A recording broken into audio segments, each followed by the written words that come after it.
Department wise আপোনালোকে দেখা পাইছে এতিয়া ফিচাৰী ডিপাৰ্টমেণ্টত অলৰেডি দিয়া হ'ল ফিচাৰী ডিপাৰ্টমেণ্টত মানে আপোনাৰ ইণ্টাৰভিউ হ'ব এনেকুৱাই ডিপাৰ্টমেণ্ট ৱাইজ দিয়া হ'ব ভেটেনাৰী স্পৰ্টছতো দিয়া হৈছে স্পৰ্টছত কেইটামান পোষ্ট জাষ্ট এপইণ্টমেণ্ট দিবলৈ বাকী আছে স্পৰ্টছত আৰু ফিচাৰীত দিয়া হ'ল তেনেকুৱাই আমাৰ 40টা ডিপাৰ্টমেণ্টত প্ৰতিটো ডিপাৰ্টমেণ্টত যেনেকৈ চিষ্টেম আছে সেই চিষ্টেমৰ দ্বাৰা আমাৰ পদবিলাক পূৰণ কৰা হ'ব আমাৰ স্পৰ্টছৰ কেইটামান প্ৰক্ৰিয়া আছিলে সেই আৰু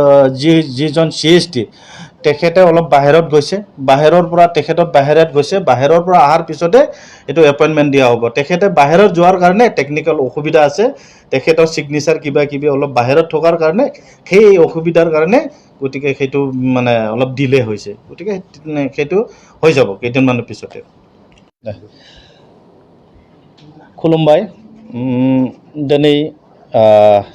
मोनसे टपिकखौ लानानै जोङो नोंथांमोनखौ लिंहरनाय जादों आरो बेहाय जोङो मोनसे क्लियारिफिकेशन बाथ्रा रायजोफोरनि सिगाङाव होनो आवगायबोदों थांनाय 21 आगस्ट खालि आसाम सरकारनि जि मोनसे 4th ग्रेडनि इन्टारभिउ जालांबाय आरो जोंहा 3rd ग्रेडनि मोनसे आसाम सरकारनि इन्टारभिउ जानांगौ दंबावो बेखौ लानानै जोंनि ओनसोलाव बा बिटिआरआव गोबां अपोजिशन आरो गोबां रायजो राजाफोरनि गेजेराव मोनसे सरकारनि सायाव मोनसे सोंलु बा बिथांमोना मोनसे प्रपागान्डा रायजोफोरनि गेजेराव दैखांदों जे बिथांमोना बुंदों जे बिटिआरनि बा बिटिसिनि 3rd ग्रेड 4th ग्रेडखौ आसाम सरकारा लानानै थांजोब्बाय बिथांमोननि मथे जासिगोन बिटिआरआ जेबो मोनसे पावार गैला बेबायदि मोनसे रायजोफोरनि गेजेराव प्रपागान्डा बा रायजोफोरनि गेजेराव मोनसे भुल मेसेज होनो थांदों बेखौ जों दिनै क्लियारिफिकेशन होनो नागिरदों कुनु बिदि जायाखै जोंनि बिटिआरआव बिटिसिनि जितु मोनसे सुक्ति बे सुक्ति मतेनो 3rd ग्रेड 4th ग्रेडआ बिटिसिआवनो एडभार्टाइज जागोन बिटिसिआवनो इन्टारभिउ जागोन आरो फैबाय थानाय समाव बे जेरै जोंनि सुक्तिनि दफाफोर दङ बेबायदिनो जागोन बरन्स दिनै बिटिसिनि रायजो राजाफोरा लाब जादों मानो लाब जादों जों बुंदों जे आसामाव ओंखारनाय जि 3rd ग्रेड 4th ग्रेड बे आसामनि पस्ट बे पस्टआवबो बिटिआरनि बा बिटिसि ओनसोलनि रायजो राजाफोरा एप्लाइ खालामनायनि सुबिदा मोनदों आरो बे पस्टफोरखौ इन्टारभिउ लानायखौ जोंनि बिटिसिनि सिङावबो इन्टारभिउ फाथिनायखौ जों नुनो मोनदों आरो बेहाय जोंनि गथ' गथायफोरा जोंनि आनएमप्लयमेन्ट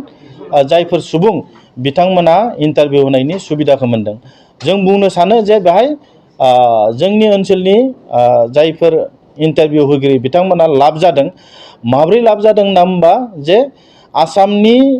3rd ग्रेड 4th ग्रेडआवबो बिथांमोना बाहागो लानो मोनदों आरो जोंनि बिटिसिनि जानो गोनां 3rd ग्रेड 4th ग्रेड बाहायबो बिथांमोना बाहागो लानो मोनगोन बेखायनो जों बुंदों जे जोंनाव थाखानाय 3rd ग्रेड 4th ग्रेडआ जोंनि बायदिनो जागोन आरो दायो जोंहा डिपार्टमेन्ट वाइजै जोंनि जेहेतु 40टा डिपार्टमेन्ट जोंनाव दङ बे 40टा डिपार्टमेन्टनि 3rd ग्रेड 4th ग्रेडनि जा मोनसे पस्ट बे पस्टखौ जोङो दायो आसाम गभर्नमेन्टनिफ्राय SIA एप्रुभेल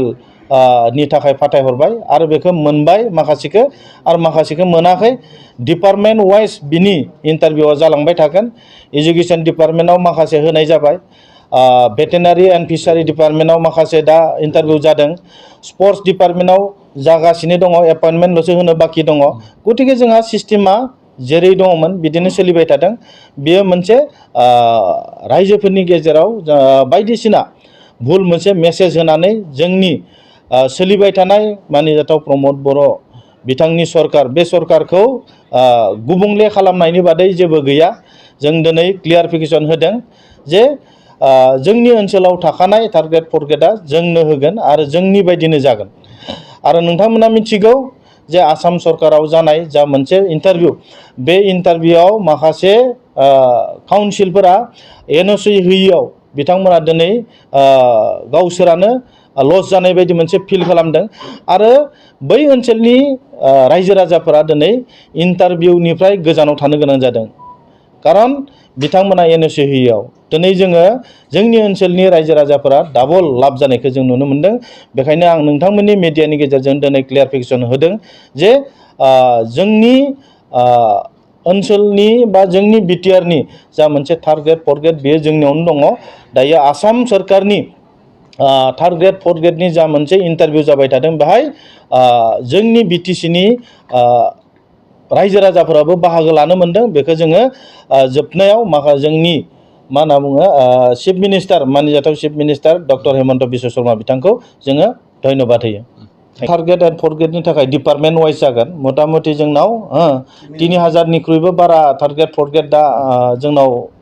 जागोन डिपार्टमेन्ट वाइज जागोन। गतिके बियो फेस बाय फेस डिपार्टमेन्टेलि जानो थांगासिनो दङ। बेखायनो जोङो बेनि थाखाय रेडि जागासिनो दङ। जोंनाव बियो अलरेडि डिपार्टमेन्टनिफ्राय मोनफैजोब्बाय। जोङो साननैसोनि गेजेराव जोंनि सेन्ट्रेल रिक्रुटमेन्ट बर्डआ बेखौ फाथिगोन।